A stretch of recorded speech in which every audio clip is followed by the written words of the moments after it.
고양신문 뉴스체크 구독자 여러분, 이번 주는 하루 늦게 인사드립니다.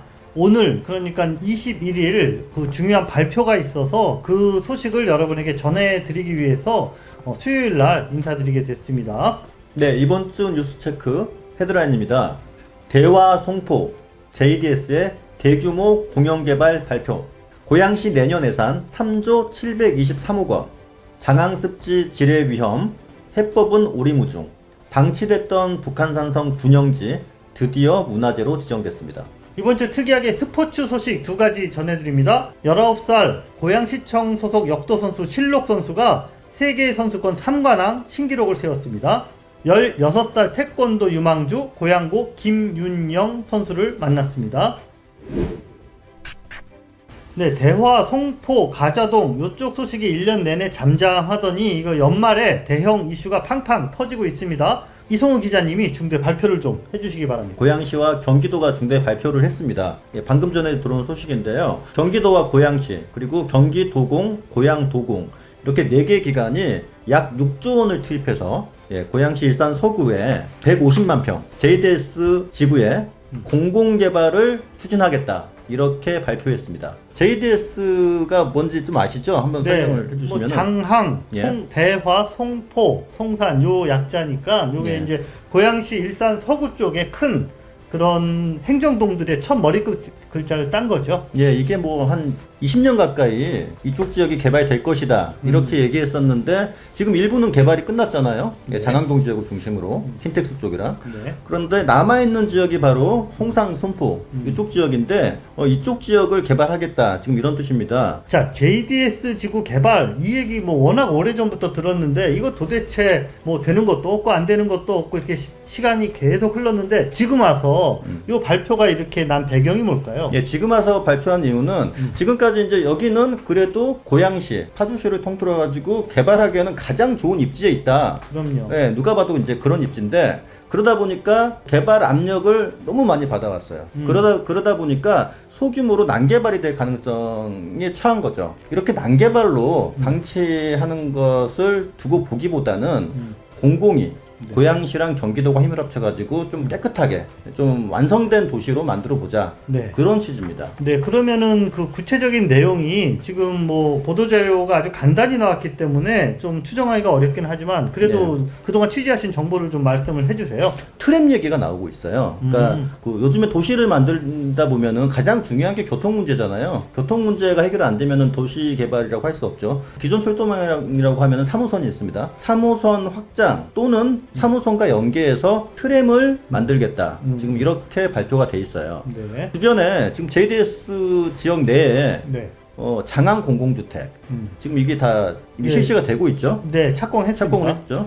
그다음에 일산 테크노밸리도 착공을 이번 달에 했고요. 한류월드 거기에는 CJ 라이브시티가 있습니다. 이런 곳이랑 연계해서 하나의 도시 형태로 만들겠다. 자, 발표는 지금 했지만 이게 앞으로 사업 시기가 어떻게 진행되는지, 그리고 결국은 이렇게 대규모 개발한다 그러면 여기다 결국은 또 커다란 이런 주택을 짓는다, 아파트 단지. 아파트 단지 짓는다, 그렇게 이해해도 되는 건가요? 네, 지금 이제 이게 확정이 사실은 안 됐어요. 지역은 대충 벚꽃동, 대화동, 덕이동, 또 송산, 송포동 이런 지역을 얘기하는 건데 지금 시기에는 구역이 지금 경계선이 확정된 건 아닙니다. 지금 이번에 뭐 도면 나온 건 없는 거죠? 그렇죠. 도면 나온 건 없다는 것이고, 그렇기 때문에 어느 지역이 어떻게 개발된다, 이것도 아직 나온 건 아니에요. 지금 단계에서는 공영개발로 하겠다라는 이제 선언적 발표고, 다음 단계에 가게 되면은 타당성 검토를 하게 될 겁니다. 타당성 검토를 통해서 이 사업이 사업성이 있느냐 없느냐 지방공기업평가원에 검토를 받게 됩니다. 이게 한 빠르면 1년, 늦으면 2년 정도 걸린다, 이렇게 보시면 되고, 그 이후에 구역이 확정된다, 이렇게 보시면 되고요. 구역이 확정될 때 그때 도시개발의 구체성이 좀 그때 나올 것으로 보입니다. 그래서 지금 뭐 이제 일산 주민들은 우려하실 수 있어요, 충분히.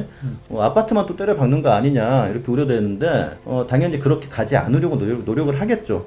공영개발로 추진하니까요. 지금 그래서 시에서는 자족용지를 어떻게 개발할지 기업 투자나 그런 주요 시설 이런 것들에 대해서도 신경을 많이 쓰겠다 이렇게 얘기를 하고 있습니다. 조금 전에 그 일산 주민들의 이야기 잠깐 해주셨는데 어쨌든 이 발표가 나고 나면은 그 파급 효과라는 게 있을 것 같은데 예. 그 지역 주민들 지금 그 어떤 그 반응이 예상이 되나요? 네, 지금 이제 이미 반응이 나왔어요. 그쪽은 이제 절대 농지가 대부분인데 절대 농지에 있는 토지주들은 아까 말씀드렸다시피 민간 개발을 이미 추진하고 있었거든요. 네, 그것도 뭐 추진위가 하나가 아니라 지역별로 몇 개가 이렇게 같이. 예, 지금 대표적인 것이 대화 복고지구고, 네. 예, 대화 이지구도 있습니다. 거기에 이제 토지주들을 중심으로 민간 개발하겠다. 네, 이렇게 오랫동안 추진해온. 네. 예, 여기 이제 추진해 왔는데 이런 발표가 있다 보니까 당연히 반발. 예, 반발하죠. 그러니까 환지 방식으로 해야 되는데 환지 방식으로 해야 수익률이 좀 나오는데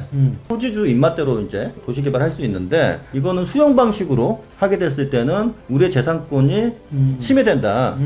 수익률이 덜 나올 수 있는 거 아니냐 이런 반발이 있고요. 토지주들의 입장이죠. 그렇죠. 네. 이제 반대로 지역 주민들, 아파트 단지에 사는 지역 주민들 대표적으로 이제 가자마을, 그렇죠. 대화마을, 그렇죠.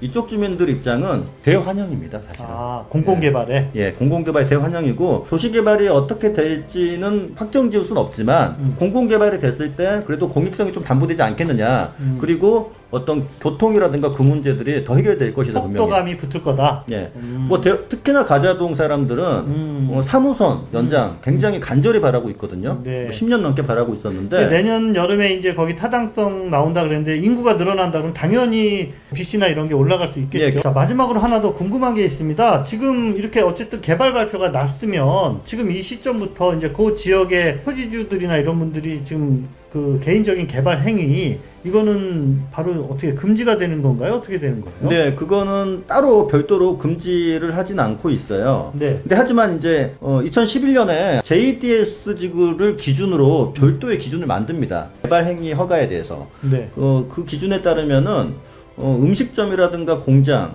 뭐 버섯, 콩나물 이런 것들을 재배하는 시설들은 지금도 못하게 돼 있어요. 새로운 시설들을. 네. 예, 그래서 11년부터 이미 고양시에서 관리해 왔기 때문에 JDS 별도의 기준에 따라서 고양시가 관리하겠다라고 얘기를 하고 있네요. 아, 고양시청 관계자랑 통화를 하신 건가요? 예, 방금 전에 이제 제가 통화를 했어요. 네. 그래서 만약에 개발 행위가 있는지 모니터링을 지속적으로 해서 좀 10% 이상 늘어난다. 그러면은 어떤 별도의 조치를 취하겠다. 이렇게 얘기를 하네요.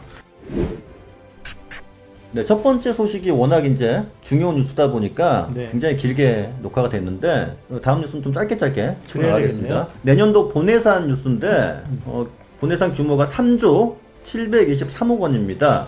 고양신문 온라인 기사를 찾아보시면은 교통, 행정, 교육, 문화, 환경 이렇게 5분야를 정리해서 예산을 설명했는데요. 자, 그리고 또 사회복지, 개발, 산업, 보건 이쪽 분야도 지금 순차적으로 예산 기사가 올라가니까요. 여러분들 관심 있는 분야를 하나하나 좀 찾아보시면 또 어디에 또 얼마만큼의 예산이 이렇게 투입이 됐는지 아주 자세히 표와 함께 설명이 되어 있거든요. 그래서 요 고양시 내년 예산 기사는 여러분들에게 그냥 이렇게 안내만 해드리는 걸로 마무리하도록 하겠습니다. 네, 지난주에 장항습지 지뢰 사고에 대한 해법을 논의하기 위한 토론회가 열렸었잖아요. 네. 예, 유 기자님이 직접 다녀오셨는데 기사를 보니까 토론회가 의미도 있었지만은 답답하기도 했다. 자, 일단 좋은 얘기를 먼저 하겠습니다. 이번 토론회는 예. 그 장항습지 지뢰사고 시민대책회의, 그러니까 시민단체들이 힘을 합쳐서 마련한 그런 토론회예요. 그리고 이 자리에 이재준 시장, 그리고 이용우, 홍정민 국회의원도 왔고, 또 그 주제 발표와 토론자도 뭐 국방문제 전문가인 정의당 김종대 전 국회의원 등 아주 예. 쟁쟁한 분들이 오셔서 정말 관심이 집중된 그런 토론회였어요. 그래서 이 자리에서 고양시 시민사회 그리고 정치권이 힘을 합쳐서 우리 대한민국의 지뢰 문제를 해결하기 위한 적극적인 시민운동을 고양시에서 시작하자, 뭐 이렇게 결의를 했습니다. 그러니까 네. 상당히 의미 있는 자리였습니다. 좋은 얘기는 한 것 같은데 그래도 문제가 있었다. 뭐 어떤 게 문제였습니까? 자, 이런 거시적인 전망은 참 좋은데 정말 구체적이고 실질적으로 그렇다면 과연 고양시 장항습지의 지뢰 탐지 앞으로 어떻게 할 것이고 한강 하구를 찾아가는 시민들의 안전은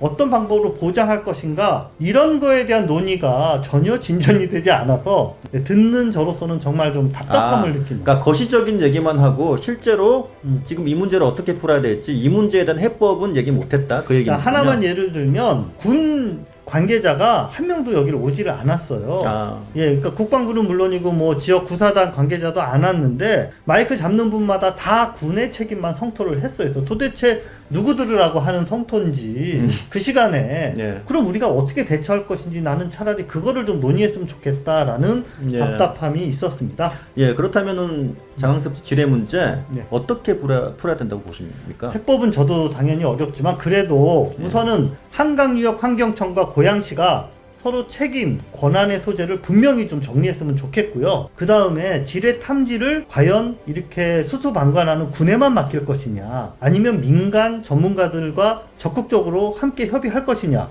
이런 로드맵을 앞으로 좀 실질적인 논의하는 자리가 다시 좀 만들어졌으면 좋겠다라는 생각을 해봤습니다.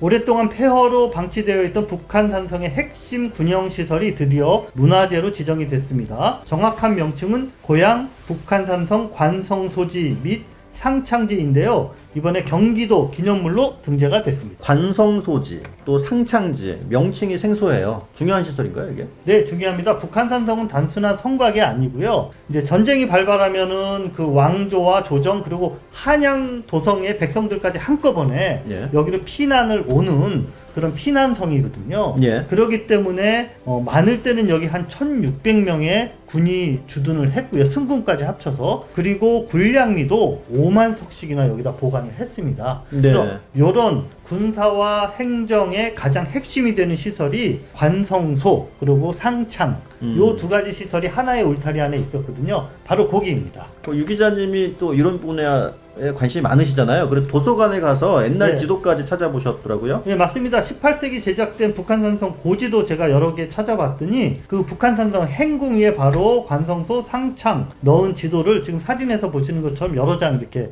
발견할 수 있었습니다. 근데 이렇게 중요한 유적인데 왜 지금까지 여태껏 문화재로 지정이 안 됐던 거죠? 네, 안타깝게도 요게 이제 일제강점기 때 건물들이 완전히 소실이 됐어요. 그래서 지금 이제 돌멩이랑 그 기단 이런 것만 남아 있는데 터만 남아 있는데 그마저도 이렇게 나무 뿌리가 점점 성장하면서 지금 점점 훼손되는 그런 상황이거든요. 그래서 일반인들도 그 옆으로 지나가면서 이게 문화재인지를 잘 모르고 있었어요. 그래서 네. 앞으로 이제 이번 문화재 지정을 계기로 체계적인 보존 대책이 좀 세워지고 그리고 추가적인 연구조사가 이렇게 시행이 돼서 그 가치가 조명되기를 기대해 보겠습니다.